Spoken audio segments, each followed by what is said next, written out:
Telangana CM Revanth Reddy ఇవాళ రేపు ఉమ్మడి పాలమూరు జిల్లాల్లో పర్యటించనున్నారు.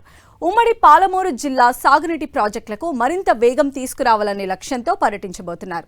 2 రోజుల పాటు కొనసాగే ఈ పర్యటనలో పలు ఎత్తిపోతల పథకాలు, రిజర్వాయర్లు, పంప్ హౌజ్లు, ప్రతిపాదిత బ్యారేజ్లను క్షేత్రస్థాయిలో పరిశీలించనున్నారు.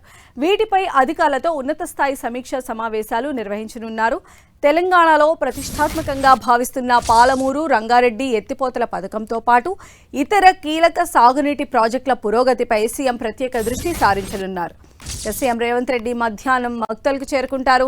మక్తల్, నారాయణపేట్, కొడంగల్ ఎత్తిపోతల పథకం, భీమా, కృష్ణా నదులపై ప్రతిపాదిత బ్యారేజ్ల పురోగతిని సమీక్షించనున్నారు. అనంతరం ప్రాజెక్టు పనులను క్షేత్రస్థాయిలో పరిశీలించడంతో పాటు కోయిల్ సాగర్ ప్రాజెక్ట్, జూరాల ప్రాజెక్ట్, ప్రతిపాదిత బ్యారేజ్లను ఏరియల్ వ్యూ ద్వారా పరిశీలిస్తారు. తర్వాత Gudemdoddi reservoir, JNL IS stage 1 pump house ను సందర్శించి అధికారులతో చర్చించనున్నారు.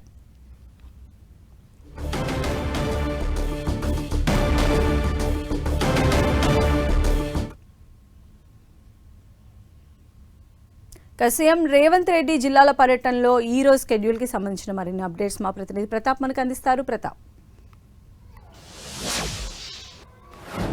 సంధ్య, ఈ రోజు రేపు 2 రోజుల పాటు సీఎం రేవంత్ రెడ్డి తన సొంత జిల్లా ఉమ్మడి పాలమూరు జిల్లాలో పర్యటించనున్నారు. పాలమూరు జిల్లాకు సంబంధించిన ప్రాజెక్టుల అంశం ఇప్పుడు చర్చనీయాంశంగా మారిందని చెప్పుకోవచ్చు. అక్కడ సంబంధించిన ప్రాజెక్టులు ఏవైతే ఉన్నాయో వాటన్నిటి కూడా కంప్లీట్ చేయాలని చెప్పేసి గట్టి పట్టుదలతో ఉన్నారు సీఎం రేవంత్ రెడ్డి. అయితే ఏవైతే పెండింగ్ ప్రాజెక్టులు ఉన్నాయో వాటితో పాటు ప్రతిపాదిత బ్యారేజీలు కానీ ప్రాజెక్టులకు సంబంధించిన అంశాలన్నిటి కూడా త్వరితగతిన పూర్తి చేయాలని చెప్పేసి గట్టి పట్టుదలతో ఉన్నారు. దీనికి సంబంధించి కూడా అధికారులతోటి వరుసగా సమీక్షలు కూడా చేయడం జరిగింది. ఈరోజు స్వయంగా ఫీల్డ్ విజిట్ చేసి కూడా అక్కడ ఏమేమి సమస్యలు ఉన్నాయి, ఎలాంటి పరిస్థితులు ఉన్నాయి, వాటిని ఏ విధంగా షార్ట్అవుట్ చేయాలని దానికి సంబంధించి కూడా డైరెక్ట్గా ఫీల్డ్ విజిట్ చేయనున్నారు. మధ్యాహ్నం 2 గంటలకు హైదరాబాద్ నుంచి బయలుదేరి మక్తల్కు చేరుకుంటారు. మక్తల్లో అక్కడ మొత్తం అక్కడ సంబంధించి ఏరియల్ వ్యూ చేస్తారు. ముఖ్యంగా కృష్ణా నది పైన, భీమా నది పైన, 2 నదులపైన ప్రతిపాదిత ఏవైతే బ్యారేజీలు ఉన్నాయో తంగడి వద్ద భీమా నది పైన కూడా 2 బ్యారేజీలు నిర్మించాలని చూస్తున్నారు.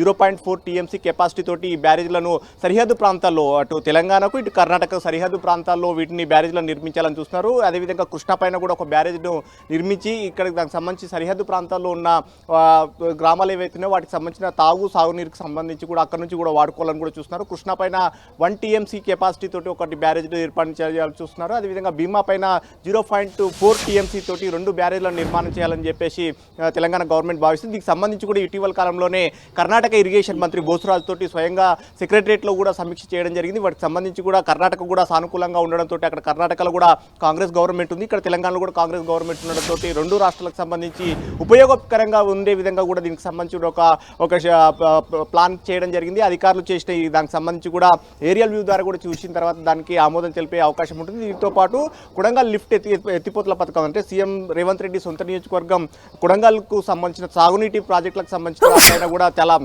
ప్రెస్టేజ్గా తీసుకున్నారని చెప్పుకోవచ్చు. దీని పనులు కూడా చాలా వేగంగా జరుగుతున్నాయి. ఈ అంశానికి సంబంధించి ఏ విధంగా పనులు పురోగతి జరుగుతున్నాయనే దానికి సంబంధించి కూడా వేరియల్ వ్యూ ద్వారా కూడా చూడడం జరిగింది. దాంతోపాటు అదేవిధంగా జూరాల వద్ద, గుడెందొడ్డి వద్ద కూడా అక్కడ పనులను కూడా చూస్తున్నారు. అక్కడ జూరాలకు సంబంధించి బ్రిడ్జి, డ్యామ్ కింద ఒక బ్రిడ్జిని ఏర్పాటు చేస్తున్నారు. అంటే డ్యామ్ సేఫ్టీకి అనుగుణంగానే ఒక బ్రిడ్జిని ఏర్పాటు చేస్తున్న పరిస్థితి ఉంది.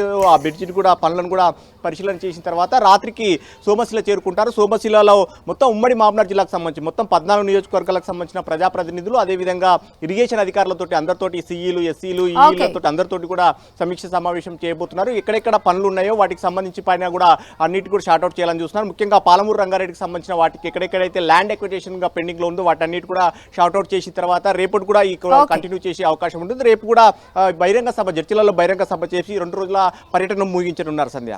రైట్ ప్రతాప్.